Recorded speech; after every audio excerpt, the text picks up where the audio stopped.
నమస్తే, welcome to ఆధ్య media. నేను బాలు. మనతో పాటుగా ఉన్నారు సీనియర్ జర్నలిస్ట్ ఇమ్మంది రామారావు గారు. వారితో మాట్లాడదాం. సార్ నమస్తే. సార్, ఈ మధ్య కాలంలో కొంతమంది పాత తరం నటీనటులు కూడా కొంతమంది బయటికి వస్తున్నారు.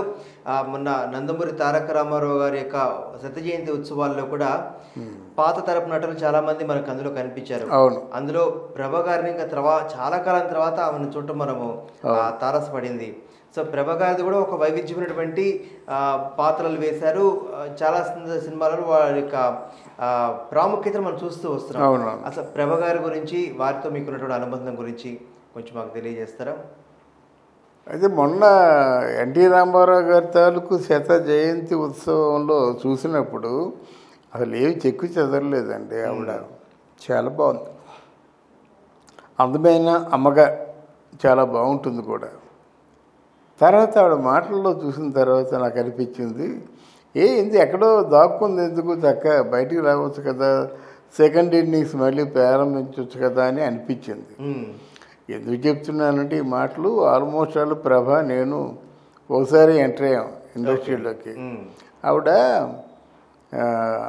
నీడలేని ఆడది అని సారథి స్టూడియోస్ గంగాధర్ గారు ఆ సినిమా చేశారు. బివి ప్రసాద్ అని డైరెక్షన్ చేశాడు. అందులో నరసింహరాజును ప్రభ తొలివలపే తీయనిది అనే పాట పాడుతూ ఒక కనులు కనులు కలబోయని అని ఒక చరణం ఉంటుంది. ఆ చరణంలో అంత తెరకి ఫస్ట్ టైం యాక్ట్ చేస్తును ఎలాగా లో యాంగిల్లో పెట్టాడు కెమెరా. కనులు కనులు కలబోయనన్నప్పుడు ఒక బ్యూటిఫుల్ రొమాంటిక్ నాడింగ్ మాట ఇలా ఇచ్చింది. అసలు మధ్యపోయింది మాట. ఓ బాబోయ్, ఎంత అప్పటికే నేను డ్రామాలే బాగా వేస్తుండేవాడు కదా, ఇంత ఇంటెలిజెంట్ ఎక్స్ప్రెషన్ ఇవ్వలేదు అని అనుకొని నేను మామూలుగా అక్కడ సీనియర్ హాల్లో పనిచేస్తుండగా ఆవిడని చూసి నేనే వెళ్ళి పలకరించాను. పలకరిస్తే చాలా హ్యాపీగా ఫీల్ అయింది. అప్పుడు పెద్ద జర్నలిస్టులు కదా, వీళ్ళు పలకరించడం ఏంటి, మా దృష్టిసేపు నాగేశ్వరరావు గారు, రామారావు గారు, శోభన్ బాబు, కృష్ణ, ఇంకా తర్వాత మిగతా వాళ్ళ దగ్గరికి వెళ్ళేవాళ్ళం కాదు. వాళ్ళు పిలిచి డబ్బులు ఇచ్చి రాయించుకునేవాళ్ళు, ఇంటికి పిలిచి భోజనం పెట్టి రాయించుకోవడం చేసేవారు అన్నమాట. నిజానికి అది. తర్వాత ప్రభ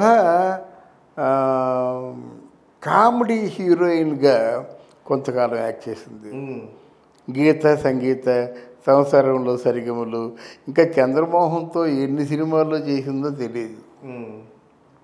అలాగే రంగనాథ్ వాళ్ళిద్దరికి ఎట్లా కుదిరింది సార్? ఆయన కొంచెం హైట్ తక్కువ ఉంటారు, ప్రభ గారేమో మంచి హైట్ ఉంటారు. ప్రభ అడ్జస్టబుల్ అండి.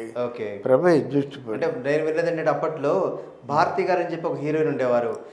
భారతి గారు అని ఒక ఆవిడ ఉండేవారు. నాగేశ్వరరావు గారు, భారతి గారు ఉంటే వాళ్ళిద్దరిది పక్క పక్కన ఒక ఫ్రేమ్ లో ఉండేది కాదు.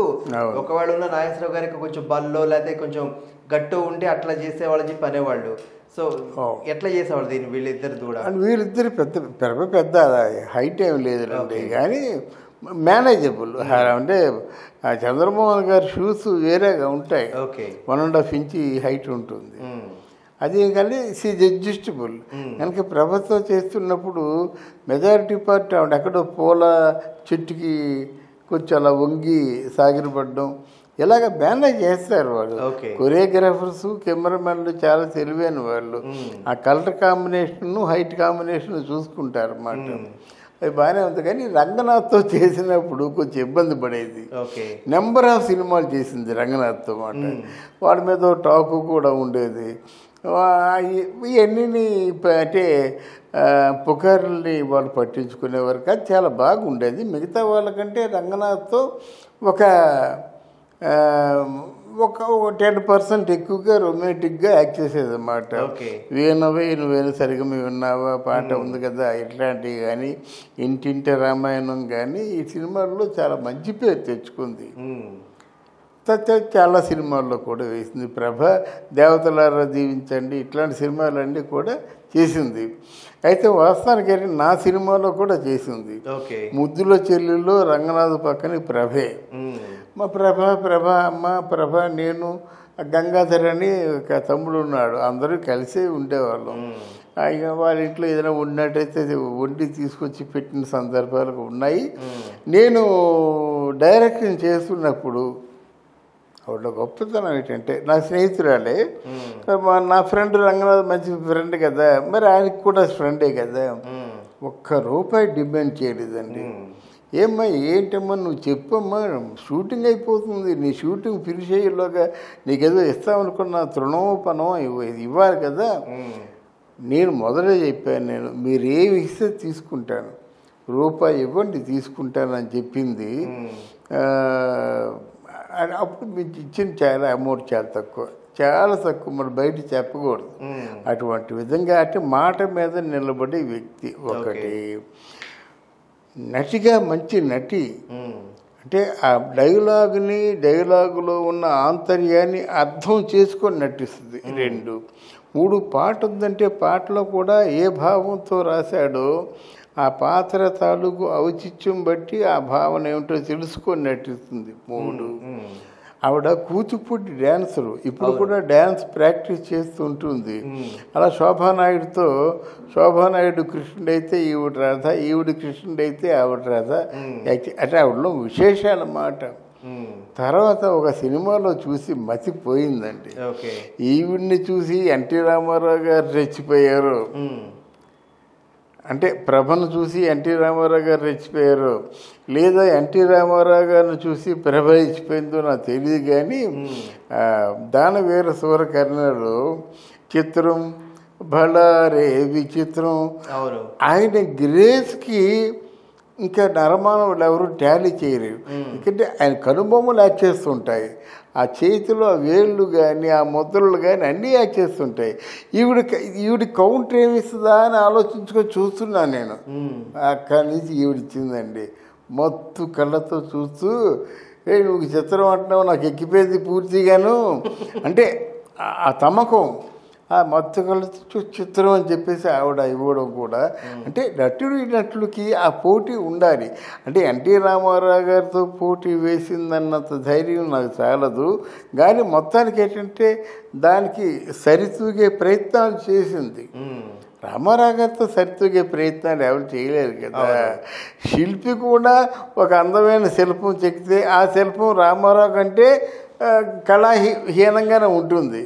ఆ శిల్పి చెక్కితే మాత్రం శిల్పికి ఒక ఇమాజినేషనే ఉంటుంది, కానీ ఆ శిల్పి దృష్టికి కూడా ఆననటువంటి ఆ సౌందర్యం సమ్మోహనకారం కూడా రామారావు గారిలో ఉంది. అది నేను చెప్పదలుచుకుంది.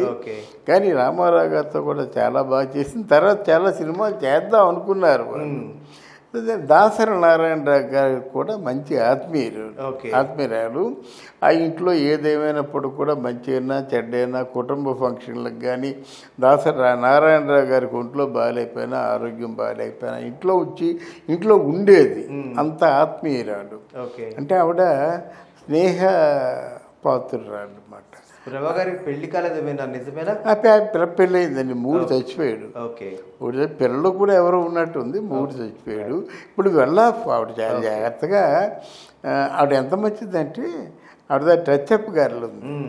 టచ్అప్ గారులు ఉంటే ఇవన్నీ ఎవరు బయట తెలియవు. గంగాధర్ అని ఉండేవాడు అన్నమాట, ప్రభ తమ్ముడు. నాకు మంచి ఫ్రెండ్ ఆయన. గంగాధర్కి మంచి ఫ్రెండ్. అప్పుడైతే మాకు మామూలుగా కలిసిమెలిసి ఉండేవాళ్ళం కదా. ప్రభ అసిస్టెంట్ పేరు పార్వతి. ఆ పార్వతిని మెల్లగా లవ్ చేశాడు. లవ్ చేసిన తర్వాత భయపడిపోయి, అమ్మో మా సురేందర్ అనే అన్నయ్య ఉన్నాడు, ప్రభ కంటే పెద్దవాడు, తెలిస్తే కొల్లేరు ఉంది కదా, ఆ కొల్లేరులో ఆయన ఏం చేశాడంటే కొల్లేటి కాపురం అనే సినిమా కూడా తీశాడు. ఏమిటంటే ఆ ఇంట్లో అన్నయ్య అంటే అందరికీ భయమే. ఆ సినిమా దెబ్బతిన్నది, పెద్ద బాగా ఆడలేదు. ప్రభ సంపాదించిన డబ్బుల్లో చాలా డబ్బు కొల్లేటి కాపురంలోనే పోయింది. ఆ తర్వాత ఏమో ఈయన భయపడ్డాడు అన్నయ్య గురించి.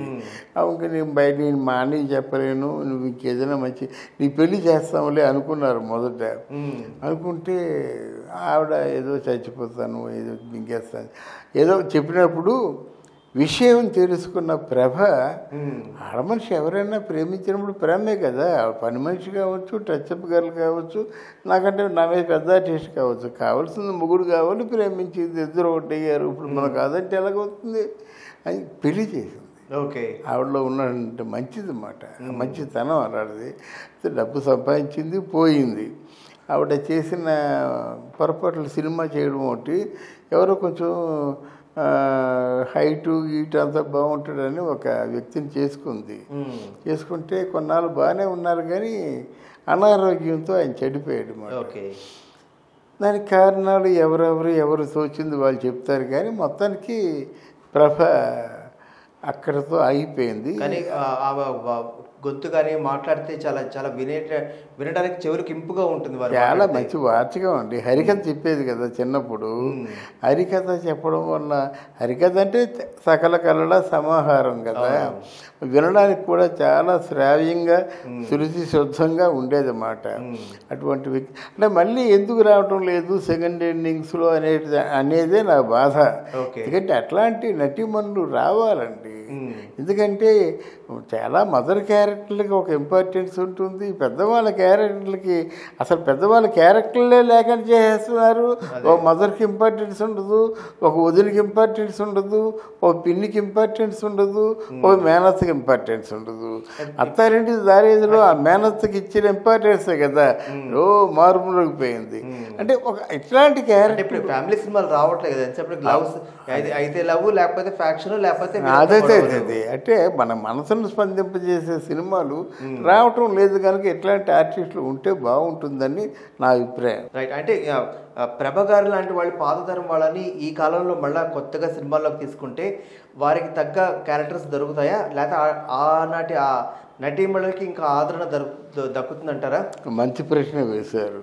ప్రభే కాదండి, ఇప్పుడు ఈవెన్ మీరైనా సరే సినిమా యాక్టింగ్కి కావలసినటువంటి దేవుడిచ్చిన వరాలు రెండండి. కనుముక్కు తీరు బాగుంటే ఎవరైనా బాగుంటారు. నీకు నవరసాలు పలికించేది ఆ కళ్ళే. కళ్ళు లేకుండా ఇలా ఉన్నాననుకోండి, అక్కడి నుంచి ఏ డైరెక్టర్ ఏం చేయలేడు, కష్టం. అలాగే ఏలు కళ్ళుండి నటించగలిగిన వాళ్ళు ఒక్కరే ఉన్నారు. ఎవరో చెప్పండి, మీరే చెప్పాలి.